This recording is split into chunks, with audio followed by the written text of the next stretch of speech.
With its small canals and wide creeks, the Mekong Delta in South Vietnam is as multifaceted and contradictory as the country itself.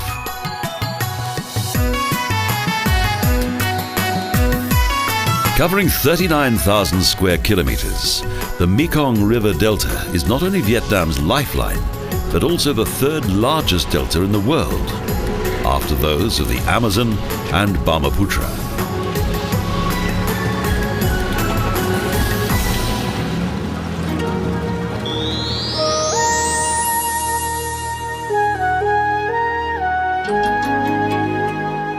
On the Mekong's northern creek, around 80 kilometers from Saigon, is Mai To, the capital of Tiên Giang province.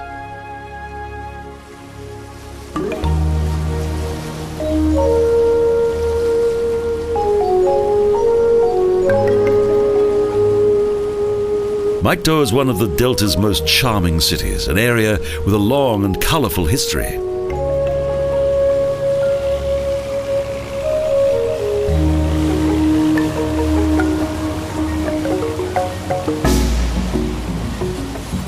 It was the Chinese who first settled in this area in 1697 and who were responsible for the subsequent historical development of Mai To.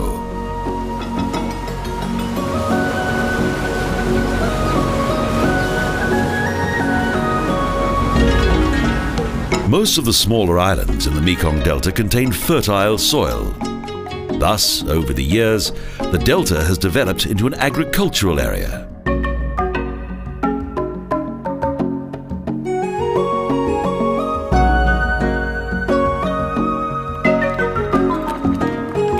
The 9-kilometer long and 1-kilometer wide Lion Island of Toi Son is an important center of agriculture.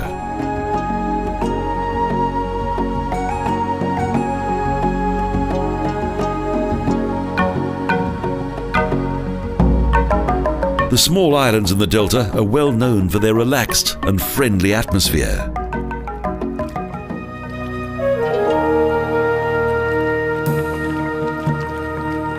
The journey on the region's many canals continues by the traditional mode of transport, the sampan, that is maneuvered by paddle at the bow.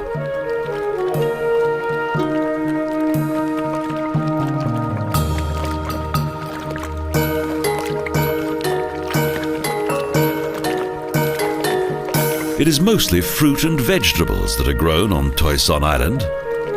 It also has education facilities for the local children and a small hospital.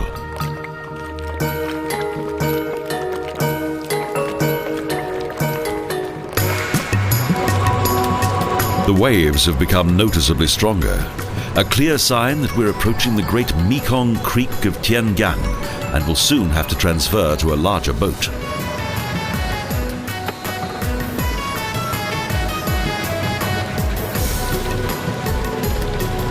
In the Mai To area, the dimensions of this section of the river are difficult to discern due to its numerous islands and small canals.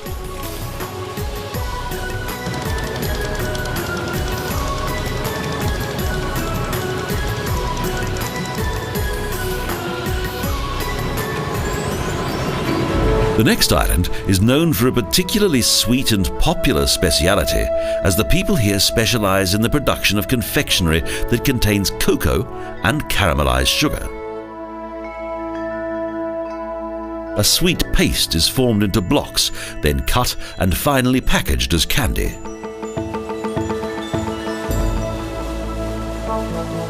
The journey continues through small canals and past the coconut trees that provide the basic material for the popular confectionery that's produced here.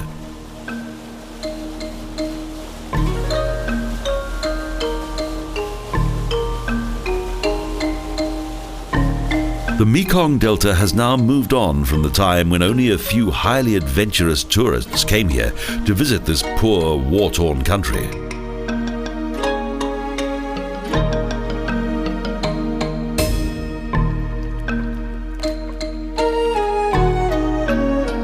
In recent years, this socialist country has begun to open its doors to tourists from all over the world.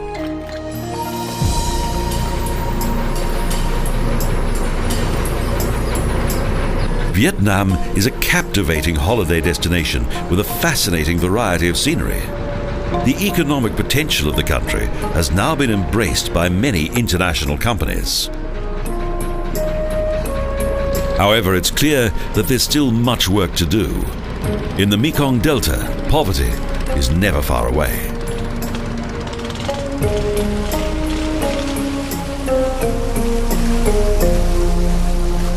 The idyllic canals mask the hardships suffered by the local population.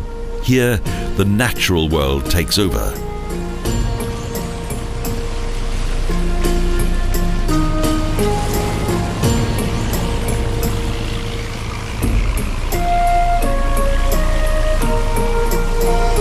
The delta was first inhabited in the 17th and 18th centuries. The rural character of this region has remained more or less unchanged to the present day.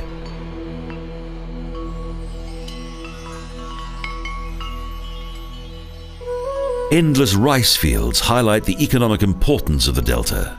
2 or 3 harvests a year are not uncommon in the Mekong area.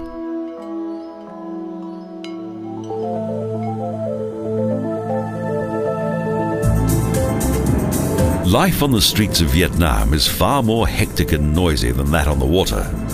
Even in the small cities of the delta, there's a large amount of traffic.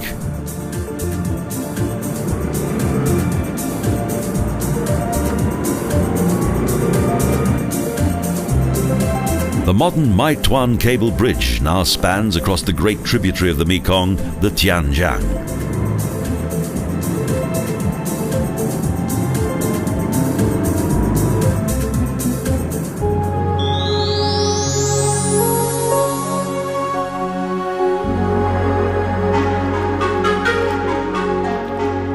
Vinh Long, a city with around 50,000 inhabitants, offers a large variety of boat trips as the Gong So Dien flows from here into the Tian Giang.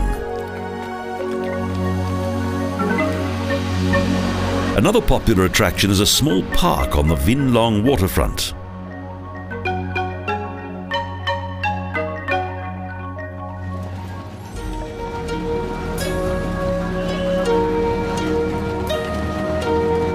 But some of the most beautiful impressions of this country are to be gained by experiencing the daily life of its inhabitants, and a local market is a particularly good place to do this.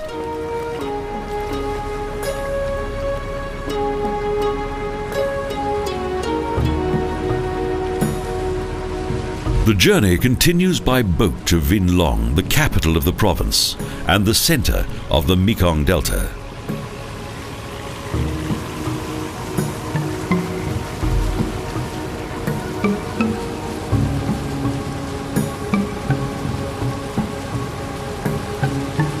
Hundreds of rowing boats are lined up along the banks. The waterways in this part of Vietnam are often just as busy as its car-filled streets.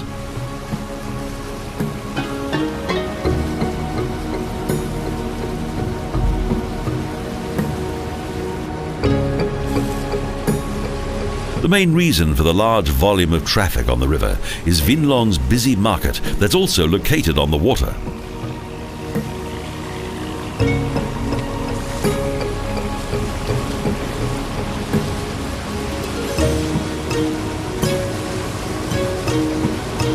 In addition to agriculture, fishing also plays an important role in the lives of those who live on the Mekong Delta.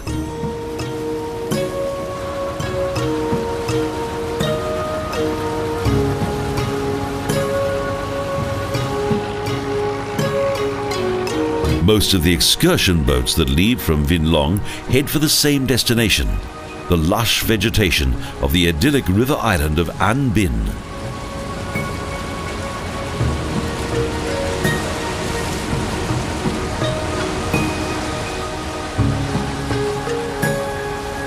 The journey to the island of An Binh travels through a maze-like network of narrow canals as the boat slowly glides past the tropical scenery.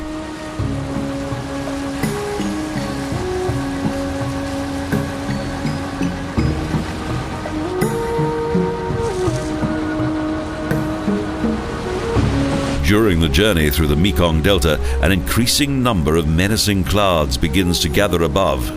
We're in for a thunderstorm.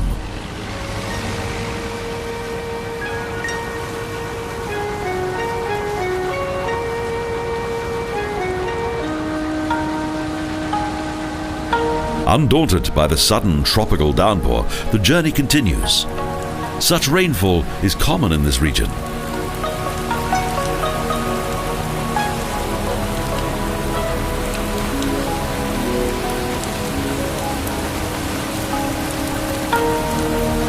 The rain provides a welcome though brief respite from the hot sun and the humidity of this region.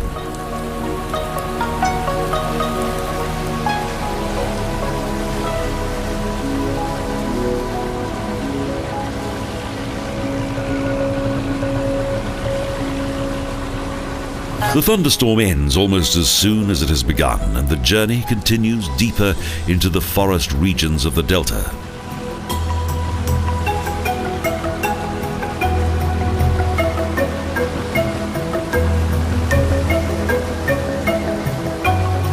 Dense forests once covered vast areas of the delta, but the increasing deforestation of the region has led to a drastic reduction of its trees.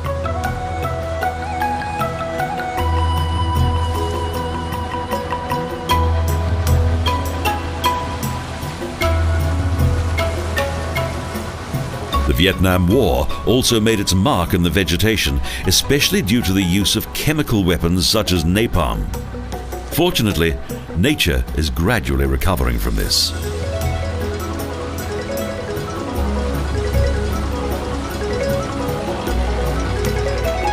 With its many canals, the enchanting river scenery of the Mekong has become a fascinating destination for nature lovers from all over the world.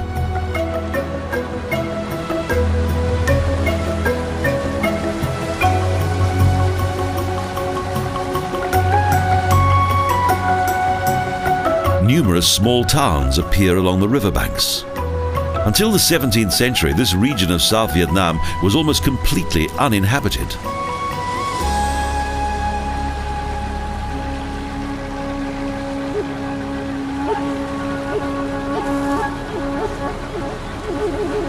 The peaceful rural atmosphere of this area belies its bloody past that, even prior to the Vietnam War, was a constant struggle for survival.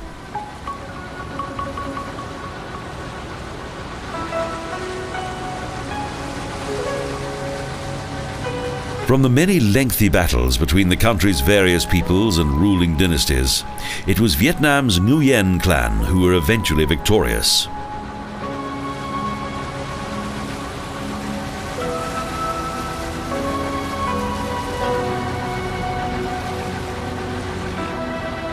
But shortly after this, it was the French colonialists who took control. This old Catholic church dates back to that time.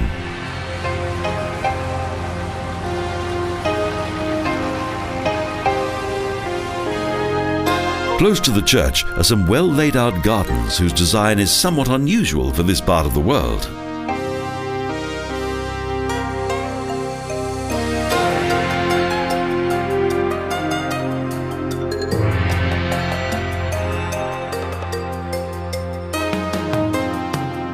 Colonial times not only introduced churches to this land, the thriving plantations of today were also created at that time.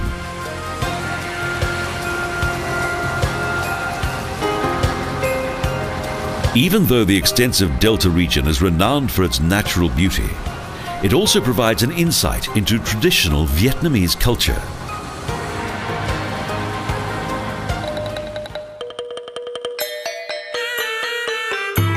This elegant old colonial building, whose proud facade is a reminder of the former wealth of its former colonial rulers, is a good place to start.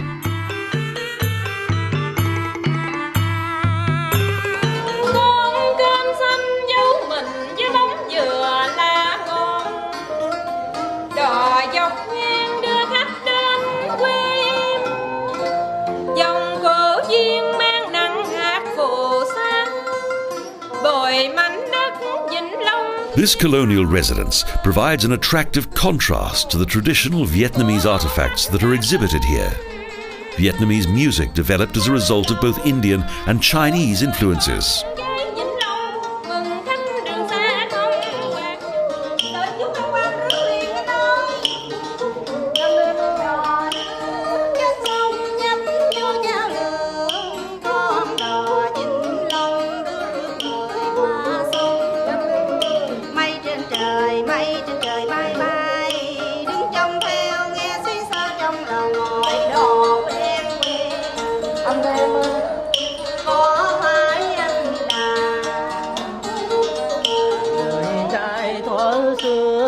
Both diverse cultures are to be found in the classical and traditional folk music of Vietnam.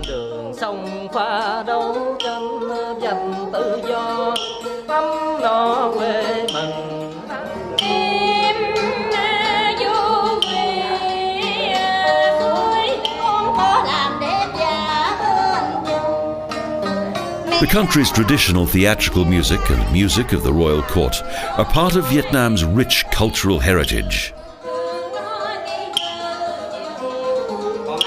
Thus, institutions such as this assure their future survival.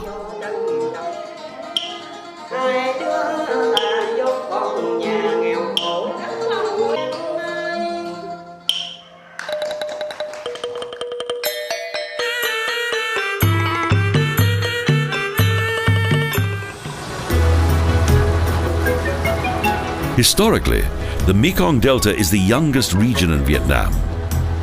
Up until the 18th century, the Khmer of Cambodia dominated this area.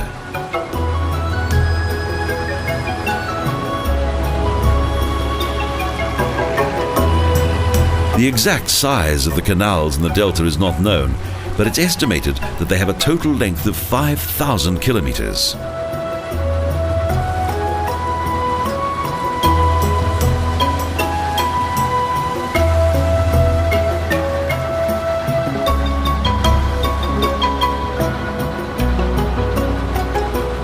The next destination on this journey through South Vietnam is to a small village of craftsmen.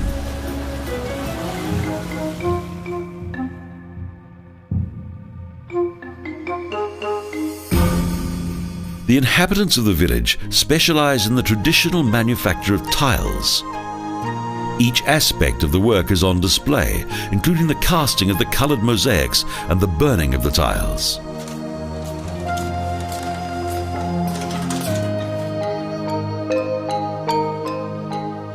And a nearby family business produces mouth-watering coconut candy.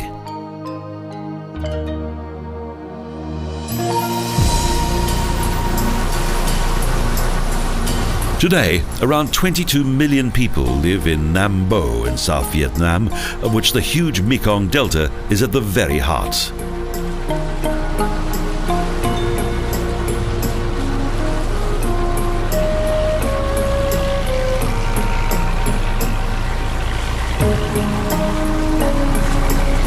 In the wider sections of the Mekong, that is also known as the nine-headed dragon of Cuu Long, ferries operate from bank to bank.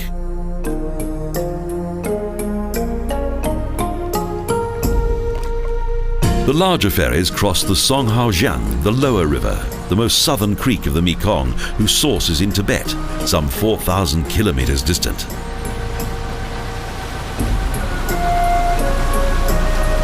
Ferryboats play an important role in the daily lives of the local population.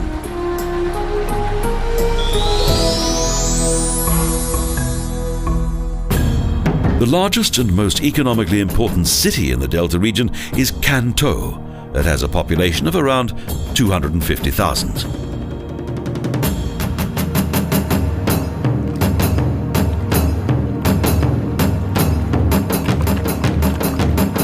There are many interesting places to explore, and it has several well-kept parks that are popular with both locals and visitors alike.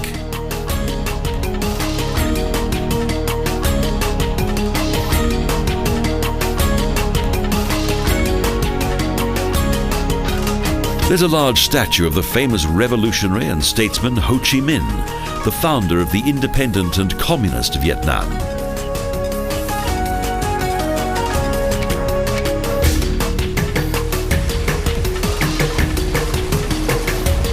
Following his death in 1969, Ho Chi Minh became the center of a personality cult that even today can be witnessed in the city of Can Tho.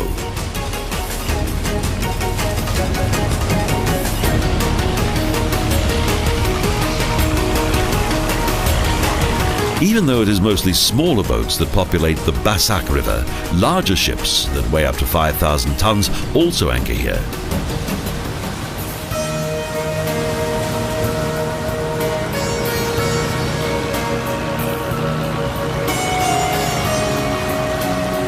During the Vietnam War, this city was an important American military naval base.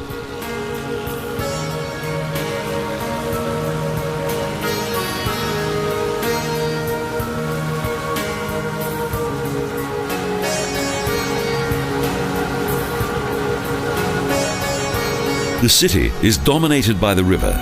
Over the years, Can Tho has gradually developed into the unofficial capital of the delta.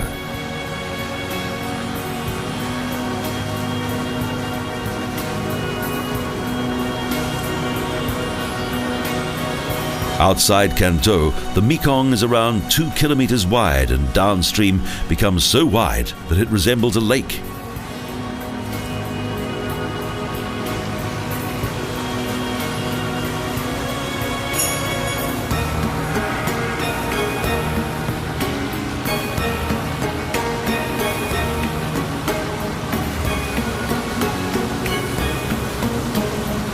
Due to its convenient location as the junction of several canals, the city is the ideal starting point of several boat trips.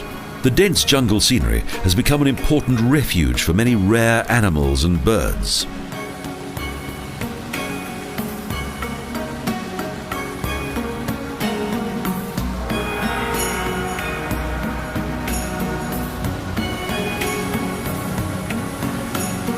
The boats travel past numerous picturesque villages. The majority of the population work in agriculture.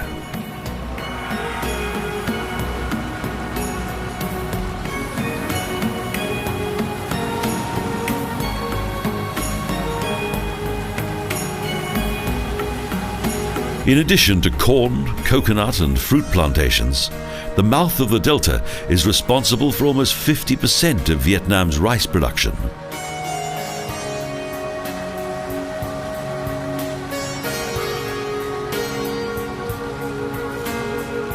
Close to Can Tho, there are several popular attractions that can be reached by either land or boat.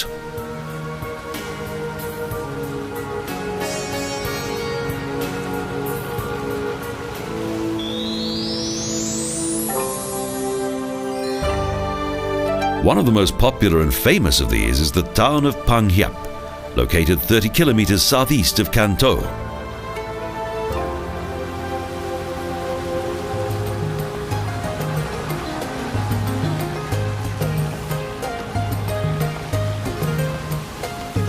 Situated at the central junction of 7 canals is the floating market of Pang Hiap, an intriguing experience.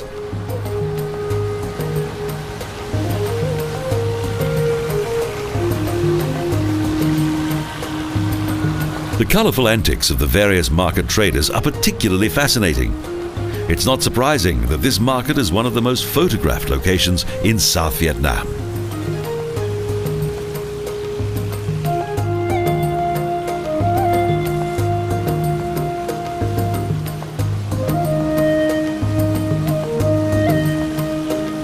In search of hungry customers, tiny floating restaurants make their way between the various busy market traders.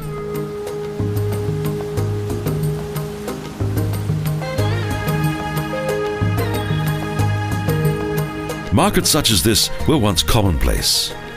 But today, the floating market of Pang Hiap is one of the last of its kind in Southeast Asia.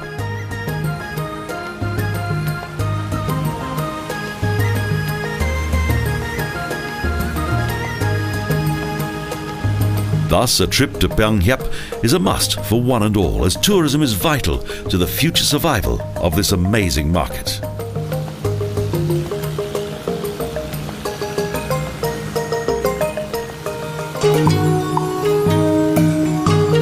The return journey to Can Tho is full of incredible scenery. The magical light of the setting sun gradually sinks beneath the waterline as the landscape disappears into the twilight. The spectacular conclusion of a fascinating journey across the Mekong Delta.